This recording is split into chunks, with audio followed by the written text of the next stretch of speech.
Bienvenue sur le Talk en direct. Je suis avec Henri Buzicazo, président de l'IMSI et membre du Conseil national de l'habitat. Bonjour monsieur. Bonjour. Vous sortez à l'instant d'un atelier que vous avez animé. C'était quoi le thème ? Le thème, c'était quelle organisation pour les diagnostiqueurs de l'immobilier et quelle relation entre eux et les donneurs d'ordre, c'est-à-dire les agents immobiliers, les administrateurs de biens adhérents de cette grande fédération. Voilà. Et c'est un sujet que le président Quentin, mais il était des nôtres, avait souhaité voir traité. Alors pour tous ceux qui n'ont pas pu assister à l'atelier, si on devait retenir une grande idée, une idée maîtresse qui a découlé de cet atelier, quelle serait-elle ? Alors, sur le premier sujet, sur l'organisation de la profession, on va être très clair. Aujourd'hui, il y a 8 syndicats. Voilà. Bon, pour une très jeune profession, d'une dizaine de milliers d'acteurs, c'est évidemment une représentation trop nombreuse et qui affaiblit finalement l'impact de la profession. Il est souhaité que ces organisations parlent entre elles et des messages communs et peut-être même fusionnent et simplifient le paysage.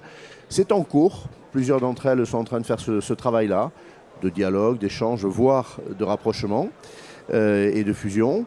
Les 4 qui étaient présents sont donc très conscients de ça et sont actifs. Puis on avait un député avec nous qui a reçu une mission de la précédente ministre du Logement, confirmée par Vincent Jeanbrun, l'actuel. Il vient de rendre un rapport sur ne faut-il pas un ordre des diagnostiqueurs immobiliers, comme il y a un ordre des avocats, des géomètres, des médecins. Le rapport n'est pas encore public, mais il a bien voulu nous en donner les grandes lignes. Il ne préconise pas un ordre. Il trouve que c'est trop tôt. La profession est trop hétérogène aujourd'hui. Il y a des très grandes sociétés avec des milliers de salariés. Il y a des indépendants, des sociétés franchisées de taille intermédiaire. Il faut que la profession apprenne à mieux se parler. Et ensuite, aussi parce qu'il y aura des formations qui se créeront, qui vont normaliser l'accès à la profession.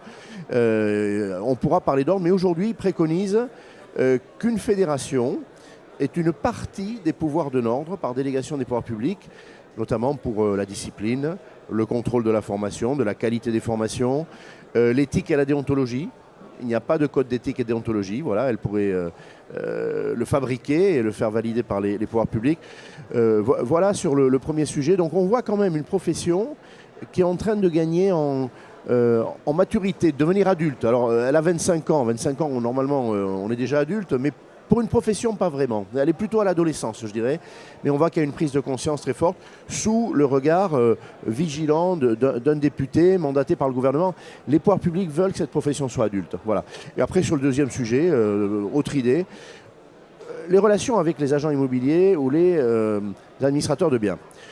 Alors, pourquoi Loïc Quentin avait voulu que ce sujet soit également traité ? Parce que ces relations, il faut qu'elles soient de grande indépendance.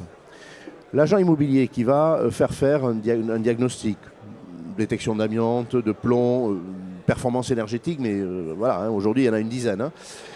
C'est par souci de transparence, pour qu'un acquéreur ou un locataire sache dans quoi il va vivre, ce qu'il va acheter ou ce qu'il va louer, dans quoi il va vivre. Et que bien sûr, il sache qu'il ne risque pas de maladie. C'est ça, le saturnisme, présence de plomb, il y a des enfants qui en meurent. Bon. Donc c'est une profession déterminante. Il faut qu'elle soit indépendante. On ne peut pas lui dicter les résultats de son diagnostic, c'est comme un médecin.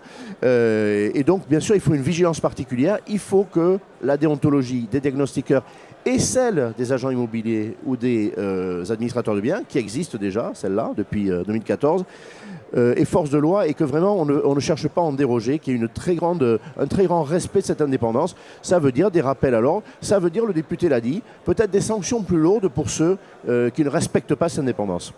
Alors, je n'ai pas participé à la formation, mais déjà, j'ai l'impression d'avoir tout compris. Merci beaucoup, Henri Buzicazo. Merci beaucoup. Merci.